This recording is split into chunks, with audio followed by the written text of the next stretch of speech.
नमः सिद्धेभ्यः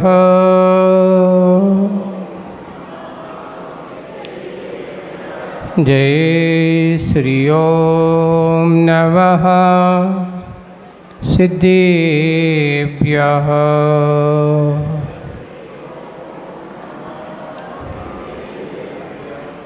गुरुवापन्तनो नित्यं ज्ञानदर्शननायका चारित्राणौघं वीरः मोक्षमारोपदेशिका। बोलो शासनिक भगवान महावीर स्वामी की। देवादिदेव 1008 श्री मूलनायक श्री शंभुनाथ भगवान की। परम पूज्य आचार्य गुरुवर हम सबके उपकारी आचार्य गुरुवर श्री विद्यासागर जी महाराज की। गुरु नाम गुरु आचार्य ज्ञान सागर जी महाराज की।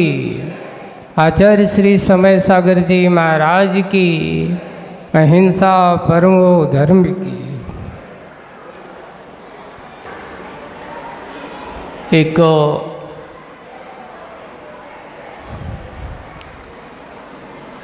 आचार्य जी ने बहुत अच्छे हाइको लिखी थी। आचार्य जी ने हाइको लिखी अपने गुरु महाराज को, और आज वो हाइको उनकी ही हाइको उन्हें समर्पित है।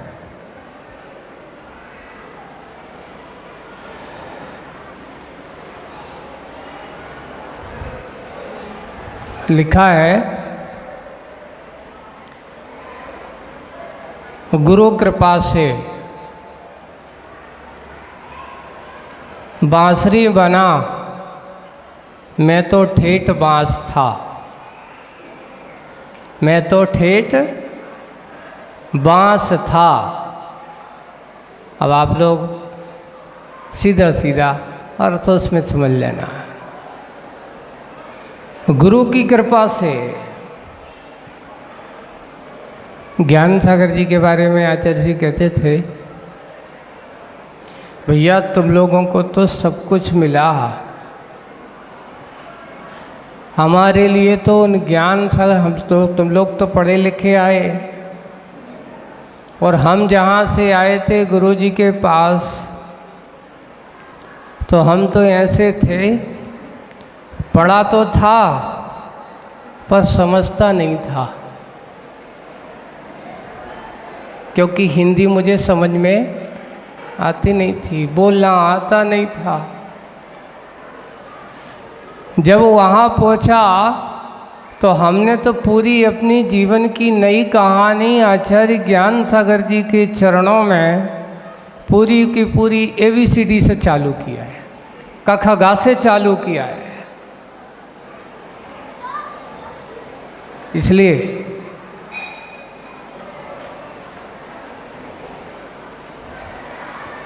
आचार्य जी ने जो वो सुनाया, और सुना करके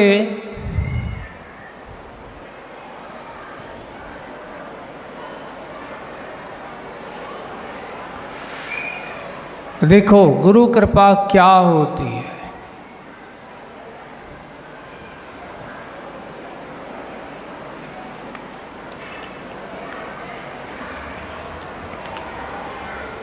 गुरु कैसे शिल्पी होते हैं। एक सामान्य बांस कभी बांसुरी बन जाए, मैंने कभी सोचा नहीं था, लेकिन गुरुजी ने एक ठेठ बांस को क्या बना दिया, बांसुरी बना दिया।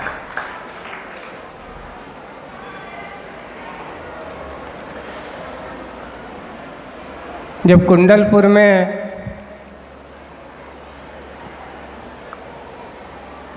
आचार्य जी ने ये हाइको सुनाया था, तब हम लोगों ने भी आचार्य श्री से कहा कि देखो आचार्य श्री,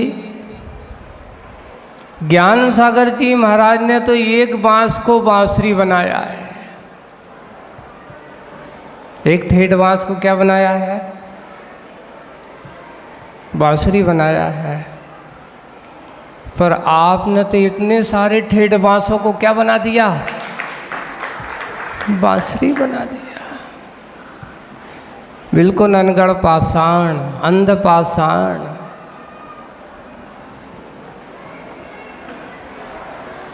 तराश तराश करके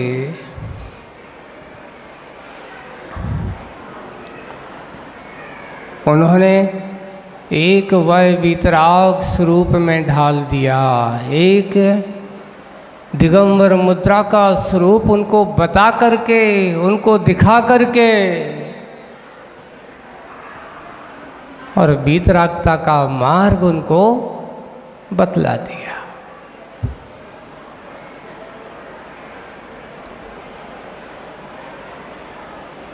आज भले ही इंद्रभूति को गुरु महाराज मिले,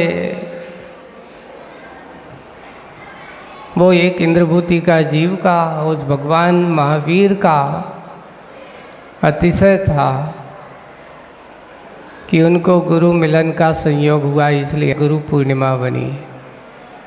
लेकिन हमारी गुरु पूर्णिमा भी हमारे अपने गुरु के मिलन से, उन गुरु महाराज की कृपा से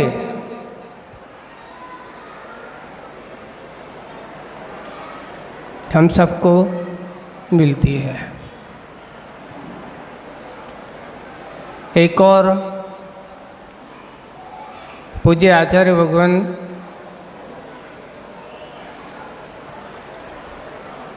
एक बहुत अच्छी बात कहते हैं कि साधु का जीवन जो है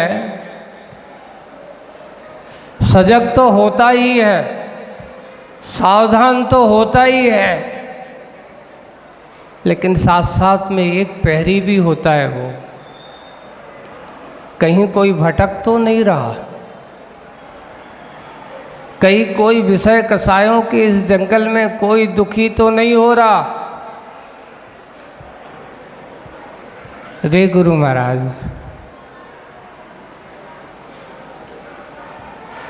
कितनी करुणा करते हैं, कितनी करुणा रख करके।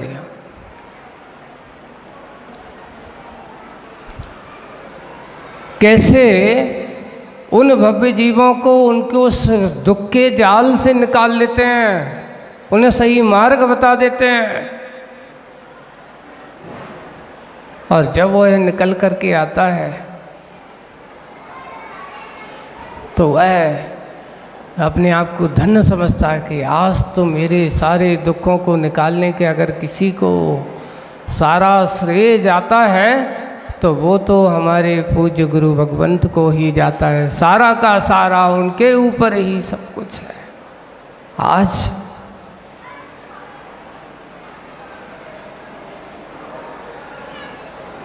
बोल ला गुरु जी के बारे में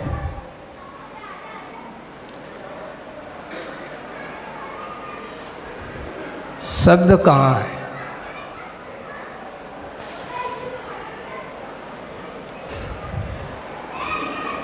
पर गुरु महिमा को कभी भूलना मत, है ना।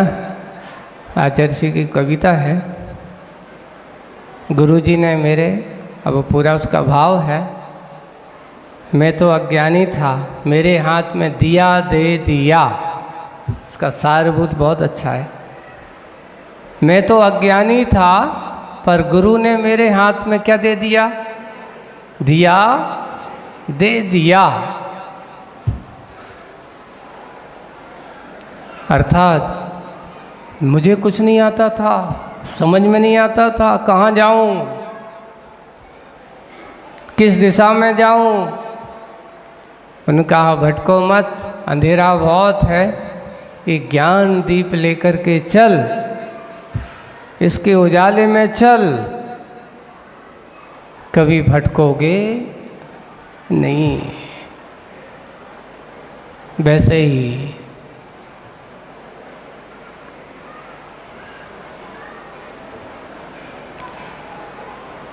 बंधु, अगर अपनी भटकन अपने जीवन में है तो कहीं ना कहीं हम ज्ञान के अभाव में के कारण से है, समीचीन प्रकाश के अभाव के कारण से है। उस भटकन को मिटाना है तो सबसे पहले अपने जीवन में गुरु को स्थान दो। सुबह उठती है, सुबह सोकर के उठते हो तो सबसे पहला हमारा होना चाहिए कि जैसे भगवंत हैं, और भगवंत के बाद अगर किसी का नंबर आए तो तस्मै श्री गुरुवे नमः,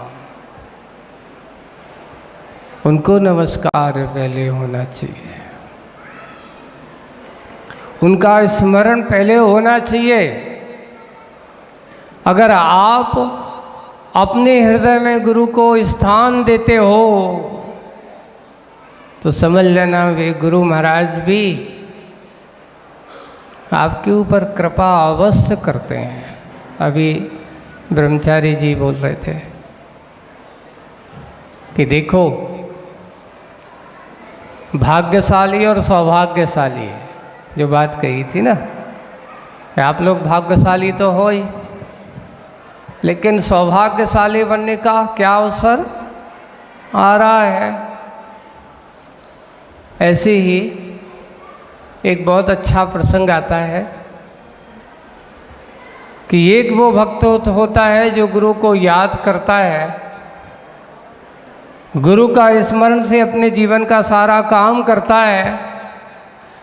कोई भी अपना अच्छा काम करे तो सबसे पहले तस्मै श्री गुरुवे नमः, अपने गुरु का स्मरण, उनका नाम लेकर के सारा काम करता है। लेकिन वे बिरले पुण्यशाली जो होते हैं,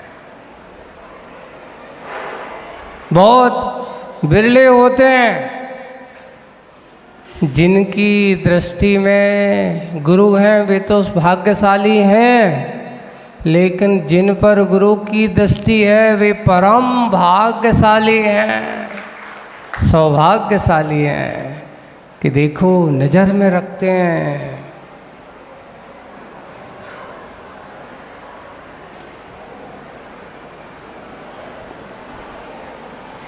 दूर होकर के भी वे अपने पास रखते हैं। इसलिए सौभाग्यशाली तो हो, लेकिन परम सौभाग्यशाली बनना है तो करना क्या होगा बताओ?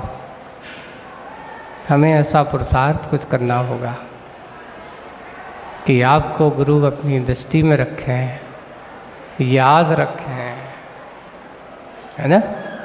इसलिए कुछ ना कुछ ऐसा करके, आपकी धन संपत्ति अपनी जगह है, लेकिन बंधुओं ये दुनिया में सबसे बड़ी अगर कोई संपत्ति है, मैं बार बार जहाँ भी जाता हूँ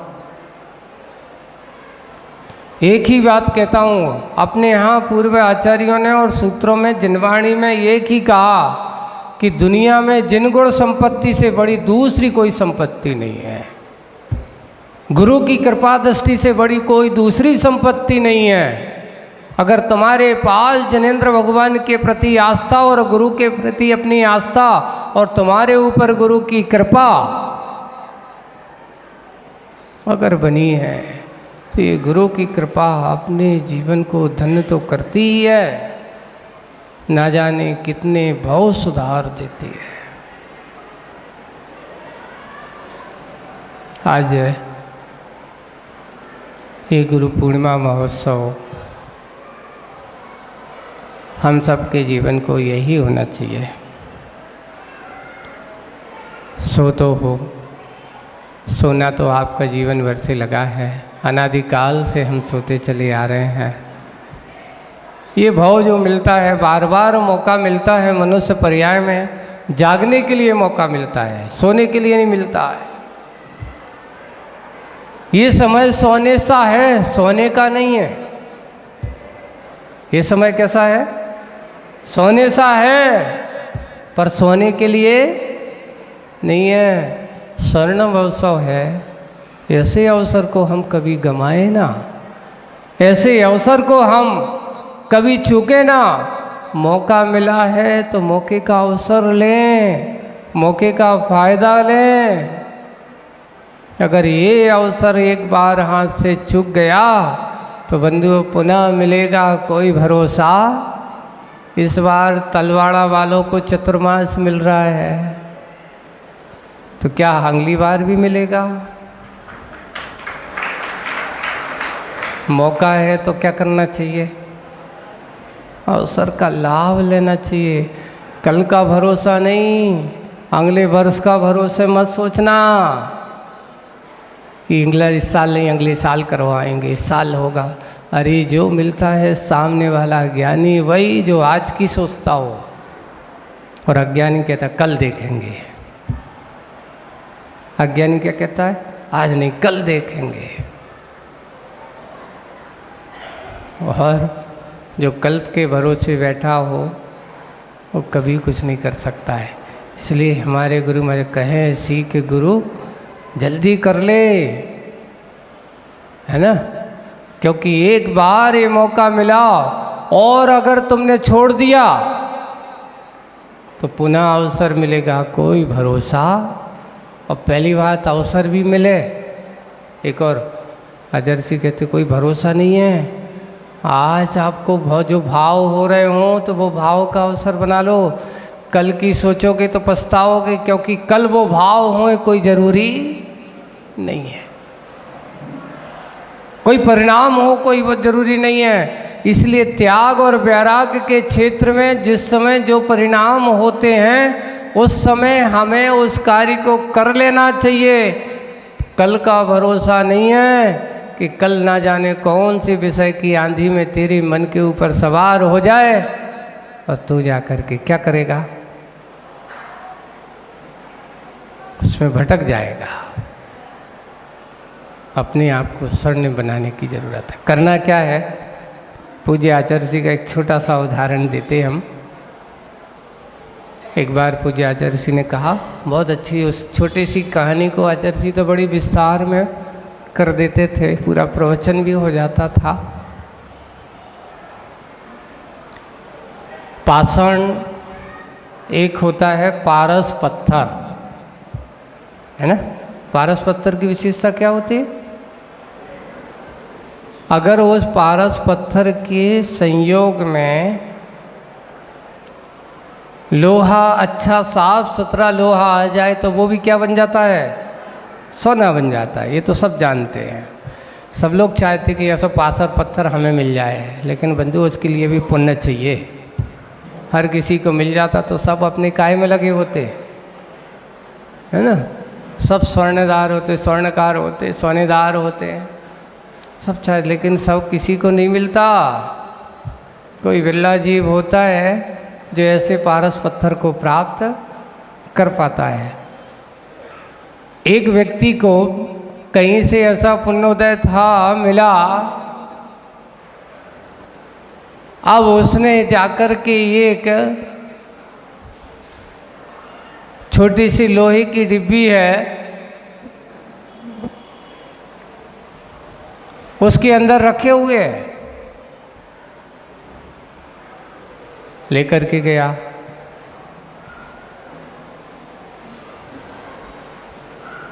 और जाकर के सामने वाले को दिखाया शिक्षा के रूप में। बोले कि क्या है? बोले कि पारस पत्थर है। क्या करता है? बोले कि लोहे को सोना बनाता है।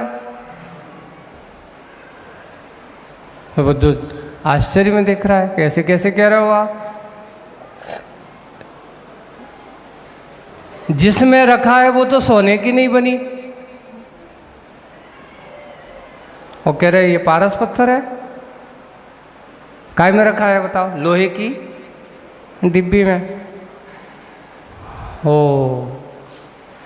आपने कुछ झूठ बोल रहा है, बोले कुछ झूठ तो नहीं बोल रहा हूँ, है तो सही, लेकिन कारण क्या है, क्यों नहीं बना? हुआ ये कि वो पारस पत्थर एक अच्छे से लाल से कागज़ में, जैसे अपन कहते हैं ना वो लाल वाला कागज़ आता है ना ज्वेलरी वालों के, उसमें रहता है, उसके अंदर रखा है और उसमें लिपटा हुआ है। वो किस में रख दिया? पर एक छोटा सा लाल कागज़,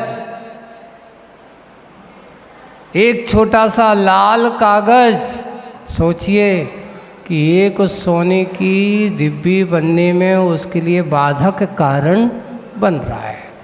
इस लोहे की डिब्बी, सोने की डिब्बी नहीं बन पा रही है। अब आप लोग भी सोचना, आपके पास भी ऐसे ही पारस पत्थर तो है, तुम्हारी आत्मा पारस पत्थर से कम नहीं है।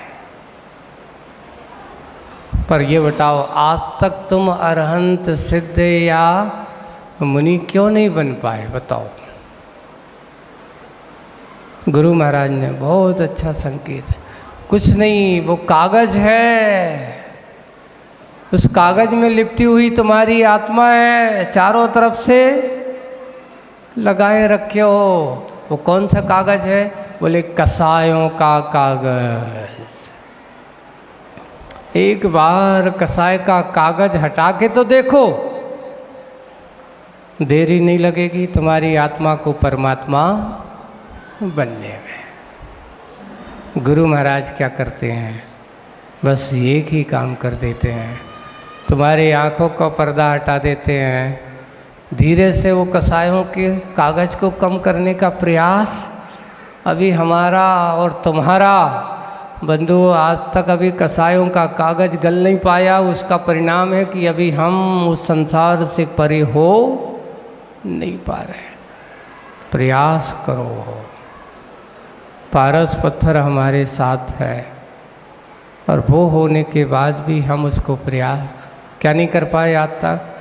कहीं क्रोध कसाए, कहीं मान कसाए, कहीं माया कसाए, कहीं लोभ कसाए की अलग अलग अलग हैं, बहुत अच्छे हैं, एक दो चेहरे वाले नहीं हैं।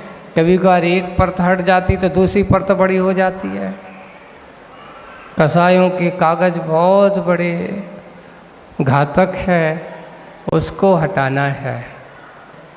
आज कौन का कितना क्या होगा, कैसा होगा, देखिए।